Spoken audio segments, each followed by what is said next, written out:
tamaning rata berbudi bawa laksana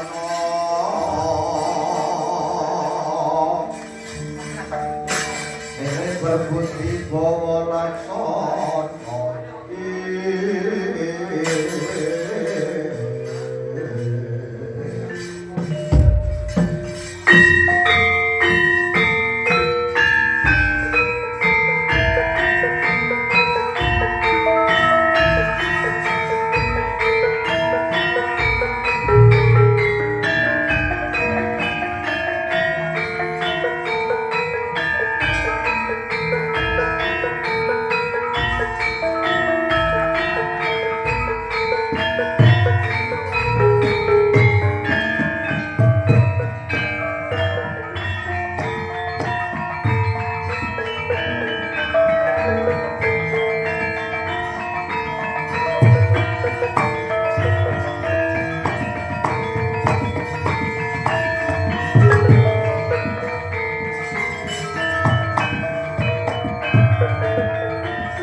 syukur seketi jurung panglamaripun dipun tampi piye panglamaripun dipun tampi wela dalah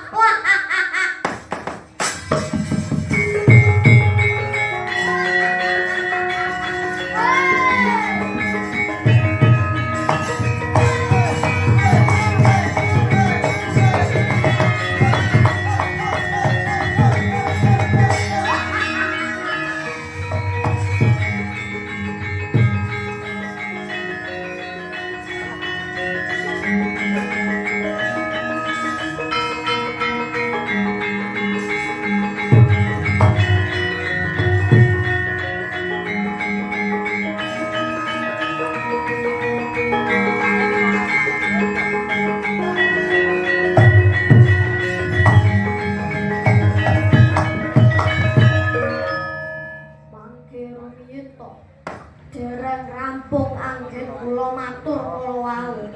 Panglamaripun dipun tampi ning wonten syaratipun. Syarate apa Peneban?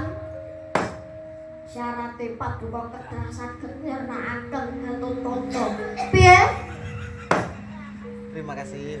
Syaratipun paduka kedah saged nyernakaken Gatotkaca. Lho. Kagiat resang kapilang nangkul kinempit kempit tusangrat maning kawono injih syaratipun paduka kedah saged merjaya Gatotkaca jalaran mekaten ora ana barat ora ana angin boten wonten jalaran menapa-napa anak-anak Pandhawa dipandhegani Gatotkaca dinten iki Mas Anggrah wonten Upalawiya lajeng ngawontenaken graden utawi latihan perang-perangan dhateng Tegal Kurusetra. Nah, monggo sinuwun Prabu Duryudana pertingkahe Gatotkaca niku persasat ubuk-ubuk obong-obong kaya manas-manasi ati. Sajae wis miwiti Baratayuda. Mula Wadya Kurawa sampun bidal saperlu badhe gagalaken karepe Gatotkaca sadulure niku. Kersane sinuwun Prabu Duryudana panjenengan enggal-enggal sumusul dhateng Tegal Kurusetra kangge nyernakaken Gatotkaca. Syukur-syukur sadulure diuntake pisan. Piye, Kak? Ha inggih bidal no. Cita-cita dhuwur niku pancen tebusane kasantosan tenggoke Pak Bukti. Boten wonten kamulyan niku ditampa. Loko-loko apa maneh sing dikersake wong ayu. Niku regane larang sinuwun. Buka pinter-pinter ketok ya bablas. Nek mongkon budal perang ya kudu mangkat ben ketok lanange lak ya ngono to. Lah wani tenan apa ora? Muga pinuju dina becik lambemu lho. Lah kate ora mongko Gatotkaca kae otot kawat bayung wesi. Sum wolo-wolo. Tembung koso. Sinangling. Ayo. Kok penapen arep dipateni pajake trowelu. Kocone kadek kayaku. Aja nepelake kasektanku. Ayo.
klajening perang Tegal Kurusetra. Tegese bibrik-bibrik kowe golek dadakane perkara. Kowe wis ngajak miwiti Baratayuda Jaya Binangun. Lah terus balik ora bisa. Ora balik kelakon tau brabrik manjur secangkah kelakon gunung pustakamu.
Iki ora pisah dadi Karang Abang.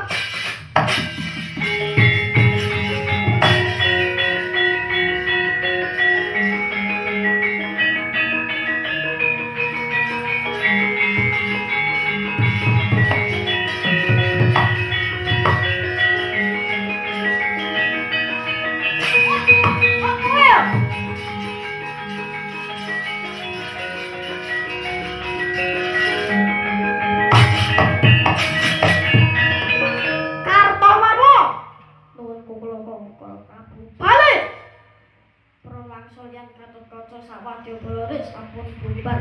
Yen ora mundur mungsuhmu aku. Pun kadung kebloh mungsuh sinten mawon wonten asring. Wah, krancingan kandhane mundur mawon.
Mbok menawi Gatotkaca nembe napi ganjaran saking Gusti kang akarya jagat.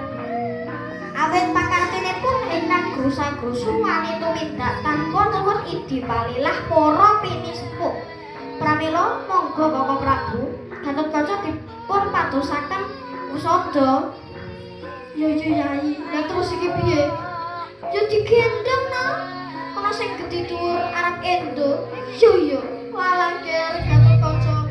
Ayo tak gendong golek tombo ya le.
Gondo wasrat mojo leng-leng lalu hamula hati. Oh. Kuwi sing mbok jaluk Gatotkaca. Kelakon dadi gotongan dadi batang kowe. Wah. Pancine tau kelawan Dewi Lesmarawati.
Asarya Partawa kasanmu wahye kotomo Yeka wisanggeni moyo sang Hyang Supradipta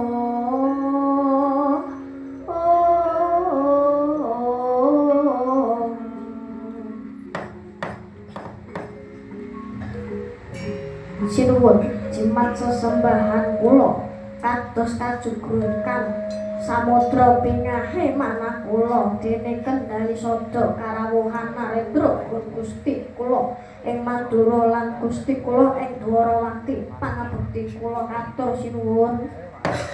Ya Anoman, pangabektimu wis tak tampa tumiba sapada-pada. Aku ora kuwu sapa pamabekti kok bali. Jero kowe kuwi pendhita Ninakung ya linuwih tur tilas Senopati Pancawati. Iki cekak aos wae teka kula Nyai Prabu Kresna prapteng Kendali Sada iki ngersakake sanjata pitulunganmu. Gatotkaca lagi nandhang katriwandan tak gendong upaya sada kang pangkasane prapta aneng pangarepanmu.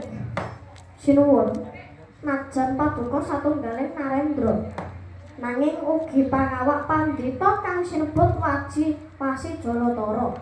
Dosa punapa ingkang badhe kula tampi menawi ngantos wani nglangkahi kawesesan paduka sinuwun. Anoman slak-maslakake si Gatotkaca para enggal-enggal paringana usada.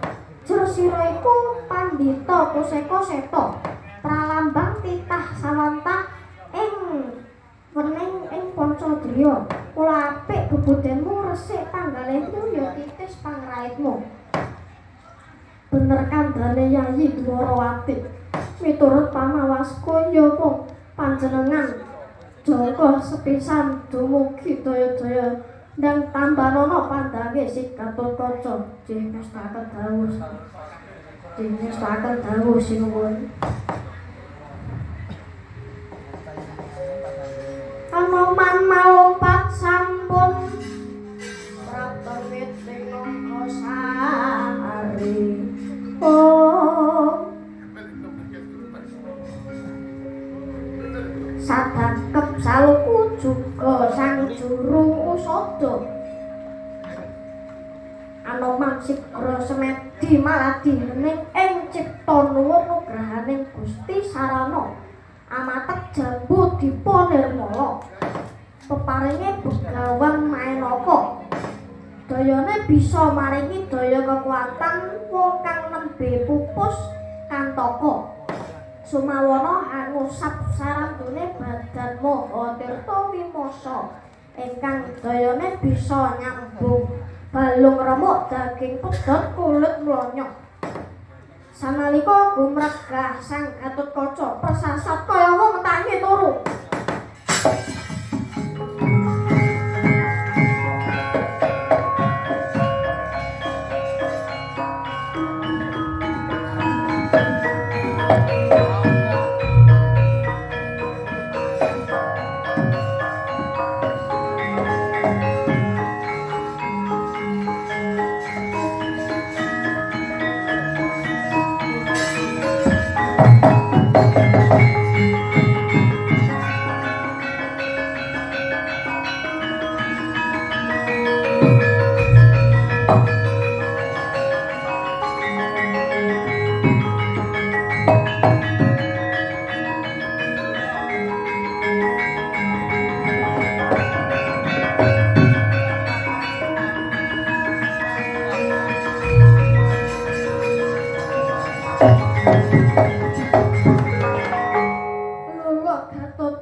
Musadane Pak Demo Anoman. Jiwa. Kula ngaturaken agunging panuwun. Matur nuwun marang Pak Demo Anoman. Anoman.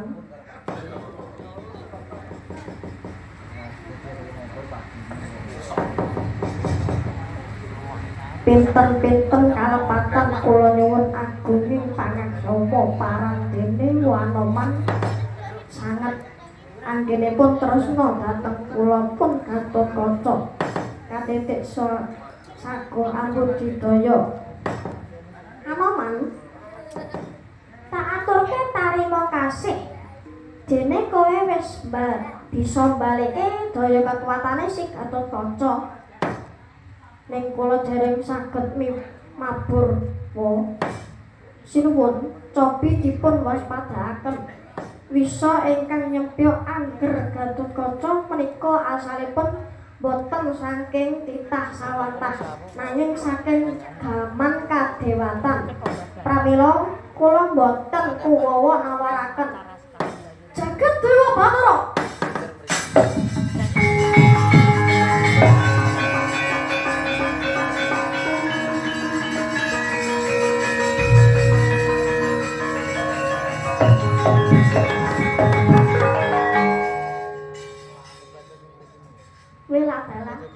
Dudu karepe dhewe yen ngono sing bisa ngusadani balike supaya Gatotkaca bisa mabur ya Dewa Nyajawantah Kakang Semar tak piji mawaji pameling prapteng kendali sada Kakang.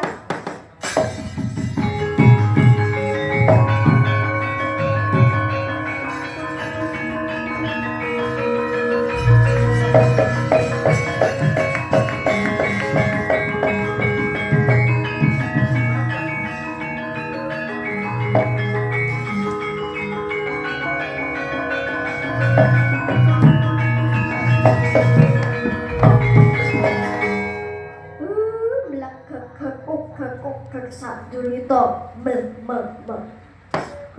niki kok sami sapet jagung teng mriki napa wigatene kok ngantos nimbali kula damel aji pameling.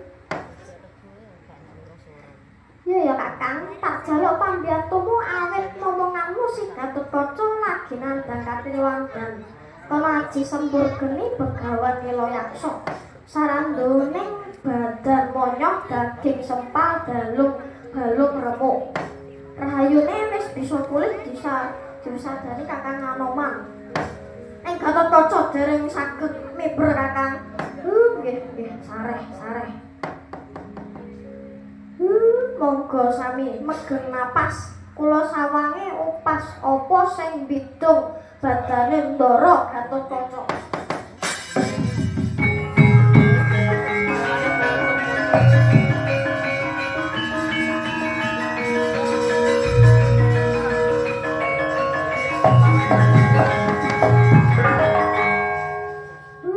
Jebule niki dudu pokal gawene titah sawantah ing babare lakon iki.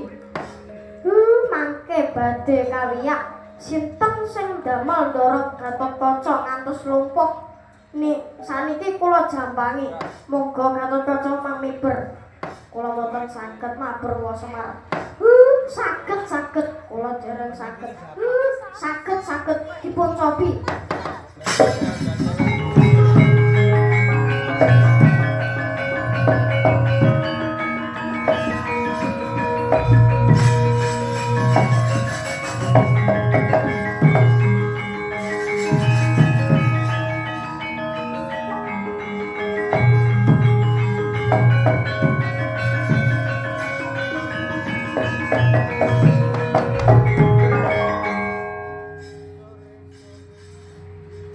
Sakit boten?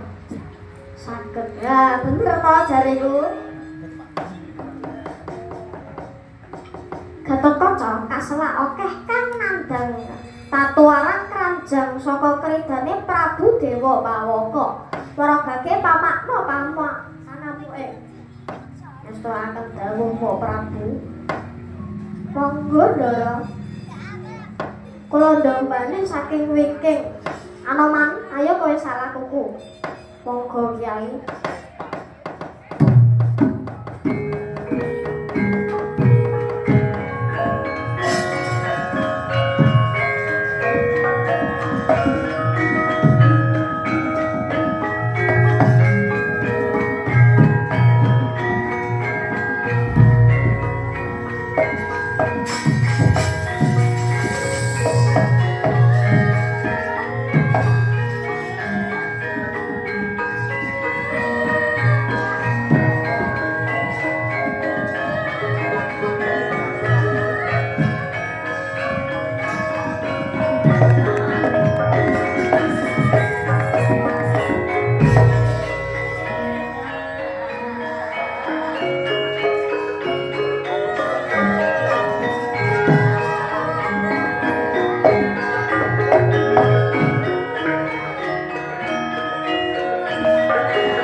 Sapa kowe?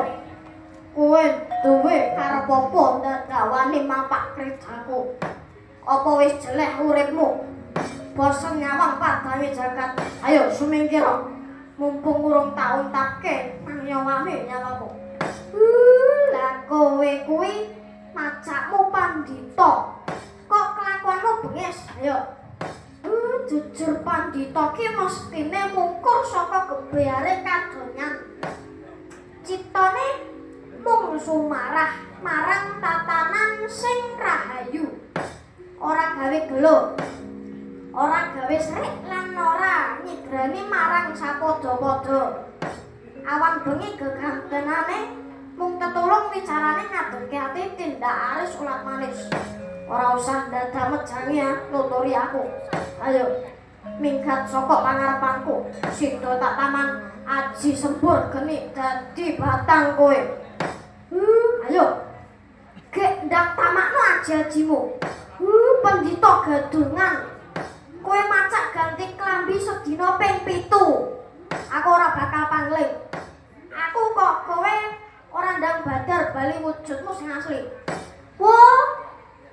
Ndadekke aturku marang Sang Hyang padha wenang. Aduh Kakang.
Lah kowe kok duweni terkah kaya mangkono? Duwe karep apa? Jeng Kakang, namung dik kasatomen jiwaning Pandhawa awit saking pokalipun Gatotkaca lan anak-anak Pandhawa masanggrah wonten Rupalawiya ampun ngantos dados dadakan wiwitanipun perang Baratayuda Jaya Binangun. Baratayuda Jaya Binangun tetep kedah kelampahan namung wonten titi wancinipun. Jar menika margi sarana nyernakaken ambek angkara Buti Candala. Ya yen mangkono pancen mulya kekarepanmu.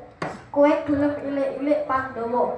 Ndara Puntadewa, Ndara Kresna Sinuwun Prabu Baladewa, tuwin Ndara Werkudara.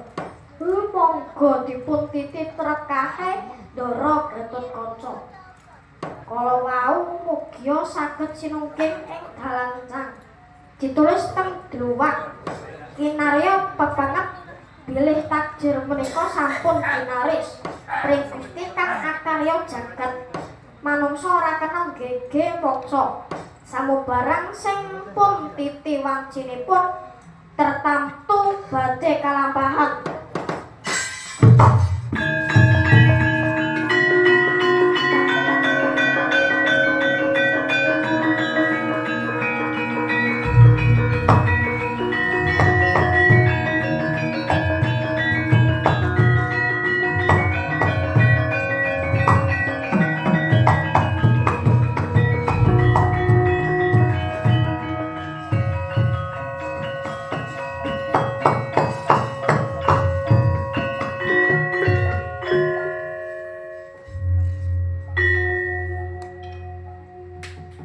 Nggih, mekaten kula warungah penampilan saking Kimbitan kang bijil saking Ngawi kanthi lampahan Gatot Kaca Sugih